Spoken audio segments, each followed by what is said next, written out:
വിവരവും വിദ്യാഭ്യാസവും നമ്മുടെ കേരളത്തിൽ ഇല്ലാതാവുന്നു എന്നറിയുമ്പോൾ ഞാൻ ഞെട്ടുകയാണ്. പൊന്നു പ്രേക്ഷകരെ, വിഷയത്തിലേക്കൊക്കെ വരാം. അതിനു മുമ്പ് പാലക്കാട് BJP-ക്കാരുടെ ഒരു കാര്യം പറയുകയാണ്. പൊന്നു BJP-ക്കാരാ, നിങ്ങൾക്ക് വിവരവും വിദ്യാഭ്യാസവും ഇല്ല എന്ന് ലോകത്തിന് തന്നെ അറിയും. എന്നെങ്കിലും പാലക്കാടിലെ കേരളത്തിലെ BJP-ക്കാരുടെ ഒരു കാര്യം പറയുകയാണ്. പൊന്നു BJP പ്രവർത്തകരെ, നിങ്ങളുടെ കൂട്ടത്തിൽ ഇത്തിരിയെങ്കിലും വിദ്യാഭ്യാസമുള്ള ഒരുത്തനോട് നിങ്ങൾ ചോദിക്കണം, എന്താണ് ഇലക്ഷനിൽ നിന്ന ഒരു സ്ഥാനാർത്ഥിക്ക് എന്തൊക്കെ അവകാശമുണ്ട് എന്ന് ഇത്തിരിയെങ്കിലും ഒരു 3ാം ക്ലാസ് പാസ്സായ ഒരുത്തനെങ്കിലും നിങ്ങളുടെ കൂട്ടത്തിലുണ്ടെങ്കിൽ അവനോട് പോയി ചോദിച്ചാൽ അവൻ പറഞ്ഞുതരും. ഓക്കെ, ഇത് എന്തിന് പറഞ്ഞു എന്ന് പൊന്നു പ്രേക്ഷകരെ വീഡിയോ ഫുള്ളായി കണ്ടു കഴിഞ്ഞാൽ നിങ്ങൾക്ക് അറിയാൻ പറ്റും. പൊന്നു പ്രേക്ഷകരെ, ഈ യുവതിക്കെതിരെ കല്ലേറാണ്. ഓക്കെ, ഈ യുവതിയെ എന്തും ചെയ്യും. അതായത് ഈ യുവതിയുടെ ഒരു അതായത് ഈ ടൈറ്റിൽ ഒന്ന് നിങ്ങൾ കണ്ടു നോക്കണം. പ്രിയ സുഹൃത്തെ, കേസ് വന്നാലും കുഴപ്പമില്ല, നമുക്ക് കാണാമെന്ന് പറഞ്ഞിട്ടാണ് ഈ യുവതി പറഞ്ഞത്. പിണറായി വിജയനെതിരെയാണ് പറഞ്ഞത്. വലിയ വിവാദമാണ്. എന്താണ് ഈ യുവതി പറഞ്ഞത്? ആ യുവതി പറഞ്ഞ കാര്യം ഞാൻ വെച്ച് തരാം, നിങ്ങൾ ഓരോരുത്തരും കേൾക്കണം. നല്ല വ്യൂസ് ആണ്, മില്യൺ കണക്കിന് പ്രേക്ഷകർ കണ്ട വീഡിയോ ആണ്. വലിയ വിവാദമാണ്. പിണറായി വിജയന് കൊടുക്കേണ്ട രീതിയിൽ കൊടുത്തിട്ടുണ്ട്. എന്തിനു വേണം? ഈ യുവതിയുടെ ഈ ഒരു വീഡിയോ കാരണം മിനിമം 1 ലക്ഷം വോട്ടെങ്കിലും കേരളത്തിൽ മൊത്തത്തിൽ പിണറായി വിജയന് കുറയും. അതിൽ യാതൊരു തർക്കവുമില്ല. അത്രയും വലിയ വിവാദമാണ് ആ ഒരു വീഡിയോ ക്ലിപ്പ്. അത് നിങ്ങൾ കാണണം. അതിനു മുമ്പ് എന്താണ് രമേശ് പിഷാരടി തമ്മിലുള്ള പ്രശ്നം? പൊന്നു പ്രേക്ഷകരെ, നിങ്ങൾ സൈഡിൽ കാണുന്ന ഈ വീഡിയോ ദൃശ്യം, അതായത് രാത്രി വോട്ട് ചോദിക്കാൻ പോയ രമേശ് പിഷാരടിയെ തടയുകയാണ്. എന്തിന് തടഞ്ഞു? BJP പ്രവർത്തകർ പറയുകയാണ്, ഇത് ഞങ്ങളുടെ ശക്തി കേന്ദ്രമാണ്, ഇവിടെ BJP പ്രവർത്തകരാണ് കൂടുതലുള്ളത്. രമേശ് പിഷാരടി, നീ ഇങ്ങോട്ട് വോട്ട് ചോദിക്കാൻ വരണ്ട, കാരണം ഇത് BJP കോട്ടയാണ്. BJP കോട്ടയിൽ നീ വോട്ട് ചോദിക്കാൻ എത്രയും പെട്ടെന്ന് ഇവിടെ നിന്ന് ഓടണമെന്ന് നാണമില്ലാത്ത 2ാം ക്ലാസിന്റെ വിദ്യാഭ്യാസമില്ലാത്ത BJP പ്രവർത്തകർ പറയുകയാണ്. ആ BJP പ്രവർത്തകരോട് ഒരു കാര്യം പറയുകയാണ്, നിങ്ങൾക്ക് വിവരവും വിദ്യാഭ്യാസവും ഇല്ലാത്തത് ഞങ്ങളുടെ കുഴപ്പമാണോ?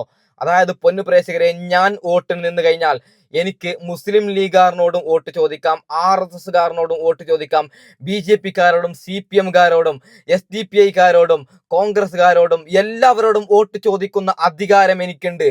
ഇവിടെ 2ാം ക്ലാസിന്റെ വിദ്യാഭ്യാസമില്ലാത്ത BJP പ്രവർത്തകർ രമേശ് പിഷാരടിയോട് പറയുകയാണ്, ഇത് BJP കോട്ടയാണ്, ഇങ്ങോട്ട് നിങ്ങൾ വരണ്ട, വോട്ട് ചോദിക്കണ്ട എന്ന്. നീ നാണമുണ്ടോ? നിങ്ങൾക്ക് ഉളുപ്പുണ്ടോ? 1ാം ക്ലാസിന്റെ വിദ്യാഭ്യാസം ഇല്ലാത്തതിന്റെ കുഴപ്പമാണെന്ന് പൊന്നു പ്രേക്ഷകരോട് ഞാൻ പറയുകയാണ്. എന്താണിത്? പാലക്കാടിലാണ്, UP-യിലല്ല, ഗുജറാത്തിലല്ല, നമ്മുടെ പാലക്കാടിലാണ്, നമ്മുടെ സ്വന്തം പാലക്കാടിലാണ് ഇങ്ങനെയുള്ള സംഭവം. സത്യം പറഞ്ഞു കഴിഞ്ഞാൽ വളരെ വളരെ മോശം. ഇനിയെങ്കിലും ശോഭാ സുരേന്ദ്രനോട് ഒരു കാര്യം പറയുകയാണ്, നിങ്ങളുടെ അണികൾക്ക് 1ാം ക്ലാസ് മുതൽ ഒരു ക്ലാസ് എടുത്തു കൊടുക്കണം. എന്താണ് റെസ്പെക്ട്? എന്താണ് ഒരുത്തന് ഇലക്ഷൻ സ്ഥാനാർത്ഥിയായാൽ അവന് എന്തൊക്കെ അവകാശമുണ്ടെന്ന് ശോഭാ സുരേന്ദ്രന് അറിയുമെന്ന് എനിക്കറിയില്ല. ചാണകം, പശുവിനെ കൊല്ലല്ലേ എന്നല്ല പറയേണ്ടത്. ചാണകത്തിന്റെ മൂത്രം കലക്കി മിക്സാക്കി കൊടുക്കേണ്ടതല്ല. ആ സമയത്ത് ഇത്തിരി ബോധത്തോടെ ചിന്തിക്കണം. ഓക്കെ, പൊന്നു പ്രേക്ഷകരെ, അടുത്ത വാർത്തയിലേക്ക് കടക്കാം. നമ്മുടെ നമ്മുടെ ഉമ്മൻചാണ്ടി സാറിന്റെ പൊന്നുമോളായ മറിയ ഉമ്മൻ, അതായത് പ്രേക്ഷകരോട്, സാധാരണക്കാരായ ജനങ്ങളോട് കാണിക്കുന്ന ഒരു അടുപ്പം വലിയ വൈറലാണ്. ആ ഒരു വീഡിയോ അത് നിങ്ങളൊന്ന് കണ്ടു നോക്കണം. ഓക്കെ, ഇതാണ് നമ്മളെ ഉമ്മൻചാണ്ടി സാറിന്റെ മോള്. അതേ നോട്ടം, അതേ സ്വഭാവം, അതേ സംസാരം. ഉമ്മൻചാണ്ടി സാറിന് അങ്ങോട്ട് കറക്റ്റ് എടുത്തു വെച്ച പോലെ തന്നെ ഉണ്ട്. തിരുവമ്പാടിലെ UDF സ്ഥാനാർത്ഥി CK കാസിമിന്റെ ബൂത്ത് തല പ്രചാരണത്തിന് വേണ്ടി നൂറാംതോട് എന്നുള്ള സ്ഥലത്തേക്ക് വന്നതേനി മറിയ ഉമ്മൻ. പക്ഷെ നാട്ടിലെ സ്ത്രീകളൊന്നായിട്ട് 34 അങ്ങോട്ട് പൊതിഞ്ഞു. സിംഗിളായിട്ടും ഗ്രൂപ്പായിട്ടും ഫാമിലി ആയിട്ടും കുട്ടികളെ വെച്ചും അല്ലാതെയൊക്കെ പെണ്ണുങ്ങളൊന്നായിട്ട് ഫോട്ടോ എടുക്കാൻ തുടങ്ങി. ഫോട്ടോ എടുക്കല് മാത്രല്ല, നാട്ടുവർത്താനം പറയലും പെരേക്ക് ക്ഷണിക്കലൊക്കെ ആയിട്ട് സ്വന്തം മോള് ഉമ്മാന്റെ കൂടിക്ക് വന്നാലുള്ള ഒരു സൽക്കാരം ഇഞ്ഞോലെല്ലാരും. ഇത്രയും ആൾക്കാരുണ്ടായിട്ടും ഈ നട്ടുച്ച ചൂടുള്ള സമയത്ത് ഉമ്മൻചാണ്ടി സാറിനെ പോലെ എല്ലാരും കണ്ട് എല്ലാരെ കഥകളും കേട്ട് എല്ലാരും ഇപ്പം ഫോട്ടോ എടുത്ത ശേഷമാണ് ഇവിടുന്ന് മടങ്ങിയത്.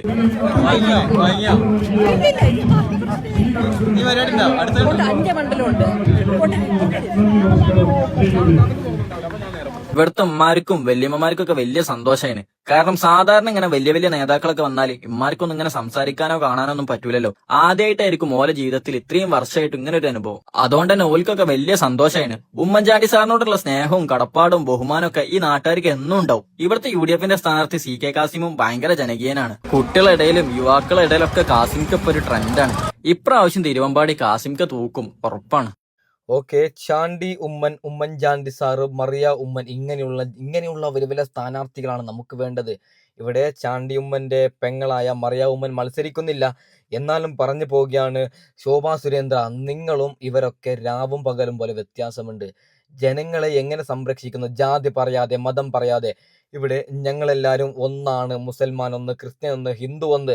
ഇവിടെ ഒരൊറ്റ ദൈവമുണ്ട്. ആ ദൈവത്തിന്റെ പേർ മനുഷ്യ ദൈവം. എല്ലാവരും ക്രിസ്ത്യനായി ജനിച്ചവർ യേശുവിനെ ആരാധിക്കട്ടെ, മുസൽമാനായി ജനിച്ചവർ അള്ളാഹുവിനെ ആരാധിക്കട്ടെ, ഹിന്ദുവായി ജനിച്ചവർ കൃഷ്ണനെയും രാമനെയും ആരാധിക്കട്ടെ എന്ന് നമ്മൾ ഓരോരുത്തരും പറയണം. അങ്ങനത്തെ നിയമമാണ് ഇവിടെ വരേണ്ടത്. അല്ലാതെ BJP ജയിച്ചു കഴിഞ്ഞാൽ ബീഫ് നിരോധിക്കുന്നതല്ല. ബീഫാണ് ഇവിടുത്തെ പ്രശ്നം, പശുവാണ് ഇവിടുത്തെ പ്രശ്നം. പാവപ്പെട്ട എത്രയോ ജനങ്ങൾക്ക് വീടില്ലാതെ കൊടുങ്ങുന്നുണ്ട്. റോഡ് സൈഡിലൂടെ എന്തെങ്കിലും താ അയ്യ എന്ന് പറഞ്ഞിട്ട് ഒരു നേരത്തെ ഭക്ഷണം കഴിക്കാത്ത എല്ലാ ജാതിയിലും പെട്ടവന്മാർ ഇരുന്നിട്ടില്ലേ, അവർക്കൊക്കെയാണ് തുണയാകേണ്ടത്. അല്ലാതെ ബീഫല്ല എൻ്റെ പൊന്ന് ശോഭാ സുരേന്ദ്ര നിങ്ങളൊക്കെ നിരോധിക്കേണ്ടത്. അതായത് നമ്മൾ കൂടിപ്പോയാൽ ഒരു 50-60 വർഷമല്ലേ ഇവിടെ ജീവിക്കുന്നത്. പിന്നെ എന്തിനാണ് പൊന്നു മനുഷ്യന്മാരെ ഇവിടെ മതം പറയുന്നത്? നമ്മൾ സത്യം പറഞ്ഞാൽ വളരെ വളരെ മോശം. BJP-ക്കാരോട് ഒരു കാര്യം പറയുകയാണ്, പൊന്നു BJP-ക്കാരാ, നിങ്ങൾക്ക് കേരളം ഭരിക്കണമെങ്കിൽ മതം പറയുന്നത് നിർത്തിയിട്ട് രാഷ്ട്രീയം പറയാൻ നിങ്ങൾ എന്ന് തുടങ്ങുന്നുണ്ടോ അന്ന് നിങ്ങൾക്ക് ഒരു സീറ്റെങ്കിലും കിട്ടുമെന്ന് പൊന്നു BJP-ക്കാരോട് പറയുകയാണ്. മതം എന്തിന് പറയുന്നുണ്ട്? നമ്മളെല്ലാവരും ഒന്നല്ലേ, എന്തിനു തമ്മിൽ തല്ലുന്നുണ്ട്? നിങ്ങൾ ആരും BJP-യുടെ വലിയ വലിയ നേതാക്കൾ മതത്തിന്റെ വിഷം ഇങ്ങനെ ഇട്ടിട്ട് ഓടുകയാണ്. പാവം മരിച്ചു വീഴുന്നത് കൃഷ്ണന്റെ മകനും, മരിച്ചു വീഴുന്നത് മുഹമ്മദിന്റെ മകനും, മരിച്ചു വീഴുന്നത് വിൻസെന്റിന്റെ മകനുമാണ്. അതായത് ഒരു തെറ്റും ചെയ്യാത്ത പാവങ്ങളാണ് മരിച്ചു വീഴുന്നത്. അത് വലിയ വലിയ മുഖ്യമന്ത്രിയുടെ മക്കളോ അല്ലെങ്കിൽ ഏതെങ്കിലും സുരേന്ദ്രന്റെ മക്കളോ ആരെങ്കിലും എവിടെയെങ്കിലും ഏതെങ്കിലും ഒരു തല്ലിക്ക് പോകുന്നുണ്ടോ, എന്തെങ്കിലും ഒരു പ്രശ്നത്തിന് പോകുന്നുണ്ടോ? ഇല്ല. ഒന്നും അറിയാത്ത, ഒരു കഞ്ഞിക്ക് ഗതിയില്ലാത്ത നമ്മളെപ്പോലുള്ളവന്മാരല്ലേ ഇങ്ങനെ മതം പറഞ്ഞിട്ടൊക്കെ മരിച്ചു വീഴുന്നത്. അതുകൊണ്ടാണ് പൊന്നു പ്രേക്ഷകരെ ഇടയ്ക്ക് പറഞ്ഞത്, മതമല്ല പ്രധാനം നമുക്ക്. അപ്പോൾ അടുത്ത വാർത്തയുടെ ക്ലിപ്പിലേക്കൊക്കെ പോവാം പൊന്നു പ്രേക്ഷകരെ. പിണറായി വിജയനെ തെറി വിളിച്ചുകൊണ്ട് ഒരു പിണറായി വിജയൻ കാണിക്കുന്ന വൃത്തികേട് പറഞ്ഞുകൊണ്ട് യുവതി വന്നിട്ടുണ്ട്. വലിയ വിവാദമാണ്. അതിലേക്കൊക്കെ വരാം. അതിനു മുമ്പ് ശോഭാ സുരേന്ദ്രന്റെ അണ്ണാക്കിലേക്ക് രാജ്മോഹൻ ഉണ്ണിത്താൻ കൊടുക്കുകയാണ്. കുറച്ച് പഴയ വീഡിയോ ആണ്, നിലവിൽ വൈറലാണ്. അത് നമുക്ക് ജസ്റ്റ് ഒന്ന് കണ്ടു നോക്കാം.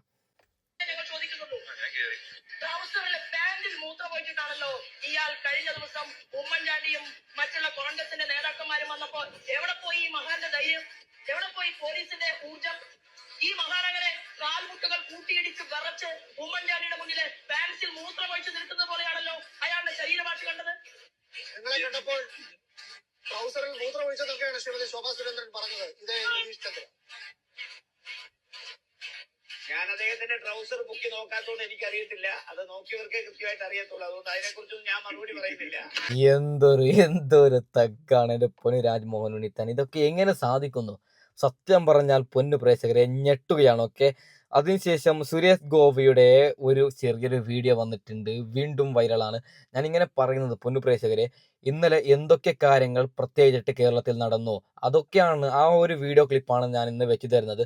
ഓക്കെ, നമുക്ക് സുരേഷ് ഗോപിയുടെ അത് ജസ്റ്റ് ഒന്ന് കണ്ടു നോക്കാം.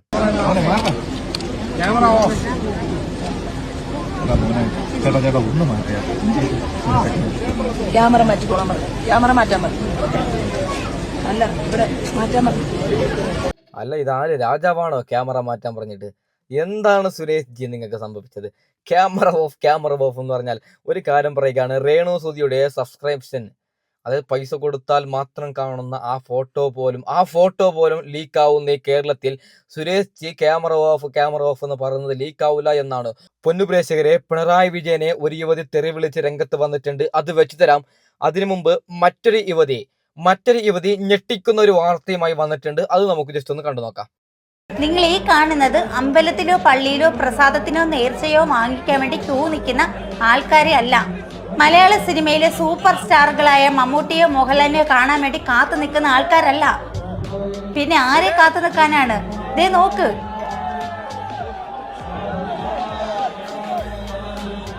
കണ്ടോ ജനങ്ങളുടെ ആ ഒരു തിക്കും തിരക്കും ആരവവും കണ്ടോ നിങ്ങള്?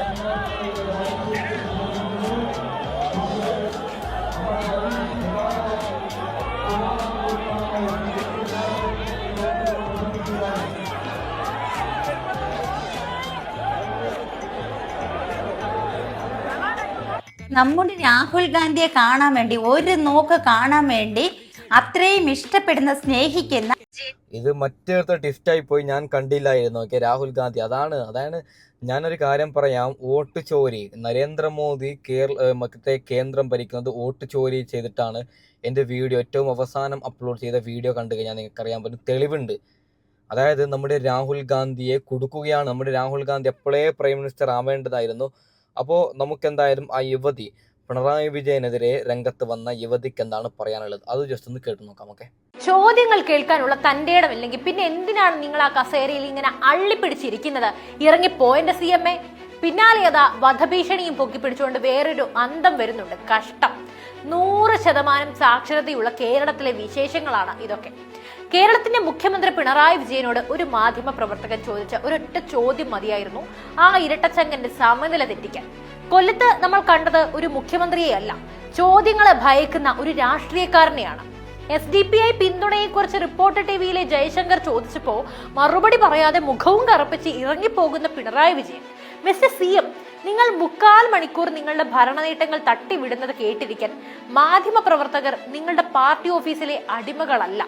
ചോദ്യങ്ങൾ വരുമ്പോൾ മാത്രം എന്തിനാണ് നിങ്ങൾ ഇങ്ങനെ വിയർക്കുന്നത്? പക്ഷെ എന്തായാലും നാടകം അവിടെ അവസാനിച്ചിട്ടില്ല. മുഖ്യമന്ത്രി സ്റ്റേജ് വിട്ടതിന് പിന്നാലെ അദ്ദേഹത്തിന് നിഴലായി നിൽക്കുന്ന പ്രസ് സെക്രട്ടറി PM മനോജിന്റെ മകൻ അമൽ മനോജ് സോഷ്യൽ മീഡിയയിൽ പരസ്യമായി കൊലവിളി നടത്തുന്നു. നമുക്കൊന്ന് കാണണം, കേസ് വന്നാലും കുഴപ്പമില്ല എന്ന് അമൽ പറയുമ്പോൾ അത് വെറുമൊരു പോസ്റ്റ് അല്ല, അത് കണ്ണൂർ മോഡൽ രാഷ്ട്രീയ കൊലപാതകങ്ങളുടെയും അക്രമങ്ങളുടെയും ആവർത്തനത്തിനായുള്ള പരസ്യമായ ആഹ്വാനമാണ്. മുഖ്യമന്ത്രിയുടെ തണലിലാണോ ഇങ്ങനെയുള്ള സൈബർ ഗുണ്ടകളൊക്കെ വളരുന്നത്? ഡൽഹിയിൽ ചെന്ന് മോദി മാധ്യമങ്ങളെ അടിച്ചമർത്തുന്നു എന്ന് ഘോരഘോരം പ്രസംഗിക്കുന്നവരാണ് ഈ CPM നേതാക്കൾ അല്ലെങ്കിൽ അടിമകൾ. പക്ഷെ കേരളത്തിലെത്തുമ്പോൾ ഇവരുടെ വേഷം മാറുന്നു. ഡൽഹിയിൽ നിങ്ങൾ ഇരകളാണ്, എന്നാൽ കേരളത്തിലോ നിങ്ങൾ വേട്ടക്കാരും.